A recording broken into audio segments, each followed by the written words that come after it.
જય દ્વારકાધીશ। દ્વારકા નગરીમાં મારા બ્લોગમાં તમારું સ્વાગત છે। કેમ કે આજ તો પૂનમ હું હતી વાડીએ એટલે અમે વાડીએ જતા હતા। બાપુની વાઈવનો રસ્તો છે ને અમે પૂગ્યા। પાછળ મારી બેન અને ભાણેજ આવતા હતા 4 વ્હીલ લઈને।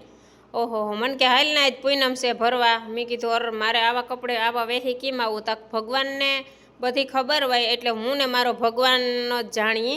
હું એમને રસ્તેથી સડી ગઈ 4 વ્હીલમાં। મને એમ થઈ ગયું કે હવે કંઈ વિસાયરા જેવું છે નહીં અને હાલો આપણે હાલી જ નીકળીએ। જો હું કપડાં બદલાવવા જાઉં તો વાર લાગે ને તો વાં ધજા ચડી જાય। તો આપણે ધજાના જ દર્શન કરવાના છે। તો હાલો આપણે બધાય દર્શન કરીએ। અને ભગવાનના દરબારમાં જવું હોય ને તો કોઈ દી તૈયાર થવું ને સારા કપડાં પહેરવાની એ કોઈ વસ્તુ મેં તો કોઈ દી જોકે વિચાર્યું જ નથી। મને મોકો મળે ને એટલે હું હાલી જ નીકળું, પછી ગમે એ વેહી હોય। દ્વારકા નગરીમાં પ્રવેશ થતા ગૌ માતાના દર્શન થાય તો ઈ જ કાનો, ઈ જ સોનાની દ્વારકા। અને મને ખરેખર સપનામાં નહોતું। હું બાપુની વાઈ પાસે અમારી ગાડી પૂગીને મારી બેનને 4 વ્હીલ ત્યાં જ પૂગીને હું ત્યાં હાલી જ નીકળી, સડી જ ગઈ। એ તો નકર દર પૂનમ ભરવા આવે અને મેં કોઈ દી વિચાર્યું નહોતું। મોકો મળે ને તો કંઈ વિચારાય નહીં, હાલી નીકળાય। આજ મારા પ્રભુની લીલા, આજનો આનંદ તો હાવ કંઈક અલગ જ છે। મને એમ થાય કે હું તો જાણે જાત્રા આવી, મને એટલો આજ આનંદ થાય। કોઈની સામે અટાણ કોઈ નજર નથી કરતું એટલે મેં ભલે ને ગમે એવા કપડાં કાયમીના પહેર્યા હોય પણ તો કોઈને એમાં કોઈ જોતું નથી। અટાણે તો મંદિરના ધજાના દર્શન કરે છે બધાય। આજ મને હાવ નક્કી થઈ ગયું કે દ્વારકાધીશ દ્વારકા નગરીમાં છે ને છે 100%। મને ક્યાં ખબર હતી કે મારે આજ પૂનમ ભરવા જવાનું છે। ઓચિંતાનું આપણે આવવાનું થયું। ખરેખર બોડાણાનું ગાડું આવતું હતું ને આપણે સડી ગયા। સુદામાં જેમ ફાટેલ તૂટેલ કપડે નીકળ્યા ને એમ આજ હું નીકળી ગઈ। એ તો મારો એક ઠાકર જાણે અને હું જાણું। અટાણે સફેદ કલરની દ્વારકાધીશની ધજા છે અને ચડે ત્યાં આપણે જોવું કઈ કલરની આજે ધજા ચડે। વિડીયો છે પૂનમનો, કાલના દિવસનો છે પણ કાલ મેં એક વિડીયો મૂક્યો ને એટલે 2 વિડીયો હું નથી મૂકતી, એક જ વિડીયો મૂકું ને એટલે આ વિડીયો હું કાલ પૂનમનો આજે મૂકું છું। આજ પૂનમને ગીરદી બહુ છે, આપણે ધજાના દર્શન થઈ જાય ને એટલે કુદરતે આપણે આપ્યું તો એમાં ફૂલની પાંખડી દેવાય હો ભાઈ। તો દયા રખાય હો ભાઈ। દયા છે કે ડાયરી છે ભરાના મુડિયા છે। જય દ્વારકાધીશ। ચાલી લેજે હાથ આવી તારે દ્વાર। આપણે અહીં દ્વારકામાં અંદર પ્રવેશ થઈ ગયા ને કૃષ્ણ દર્શન કરો, સાવ નજીક આવી ગયા મંદિરથી।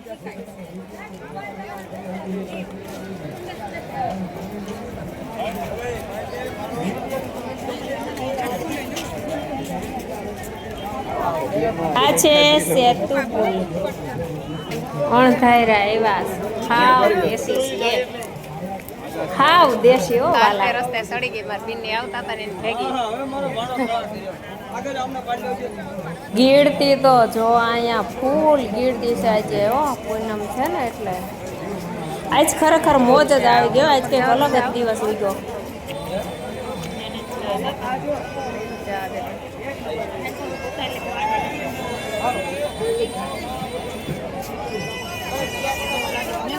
આજ પબ્લિક બહુ છે, પૂનમ છે ને એટલે। જય દ્વારકાધીશ।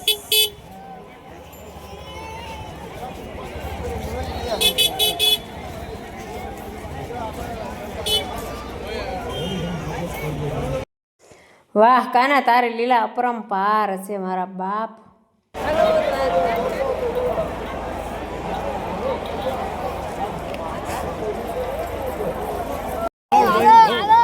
વાહ ગોવાળિયા વાહ।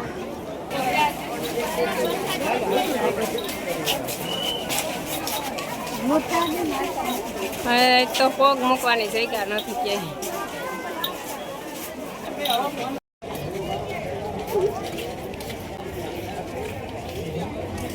આપણે પૂગી ગયા ગોમતી ઘાટી, તો ગોમતી ઘાટના દર્શન કરી લઈએ મોરથી।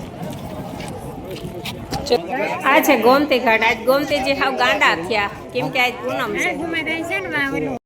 આપણે ધજા ચડે ને એના દર્શન કરીએ।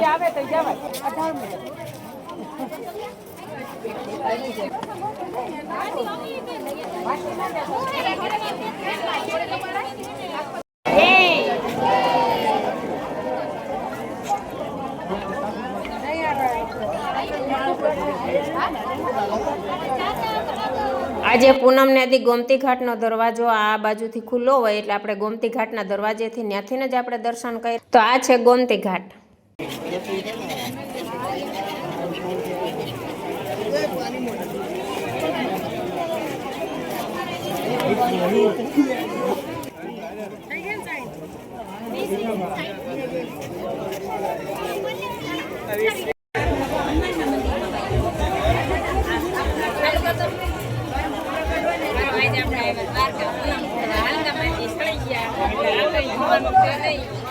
દર્શન પૂજાના થઈ ગયા, મસ્ત મજાના બધા દર્શન કરાવ્યા. હવે આપણે છે ને આ બધું થોડું ઘણું પંખેડા નાખી અને દીવો કરવાનું લીધું. દીવો કામ આવી ગયા તો દ્વારકાના દર્શન કર્યા.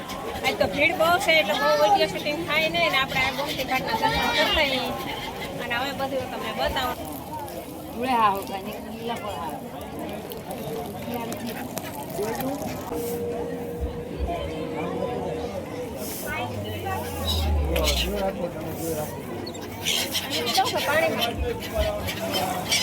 જય દ્વારકા.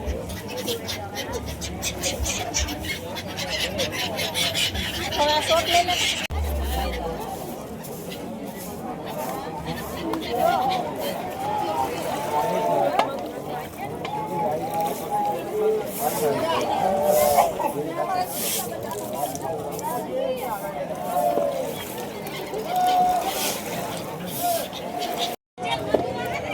જય શ્રી ગોમતી.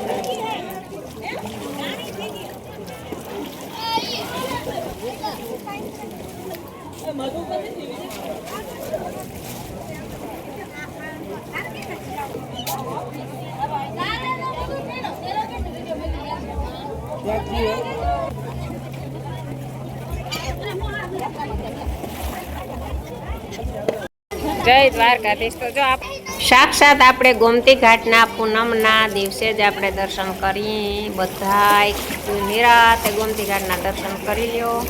સાક્ષાત જ છે અટાણે. આપણે જો કે ઓસિંતાનું આવવાનું થયું એટલે આપણે હાલતે મારી સડી ગયા વાડી હતા ને.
મોટી ઘાટના દર્શન કર્યા, ધજાના દર્શન કર્યા, દ્વારકાધીશના મંદિરના દર્શન કર્યા, ત્રણ વસ્તુના દર્શન કર્યા અને હવે આપણે જઈને ઘરે.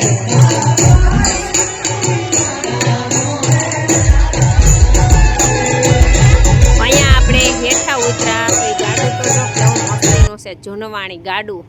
તો આપણે અહીંયા જમી કરી અને ઘેરે હાલતા થઈ ગયા. તો ફરી બ્લોગમાં મળશું. જય દ્વારકાધીશ, જય રામાપીર.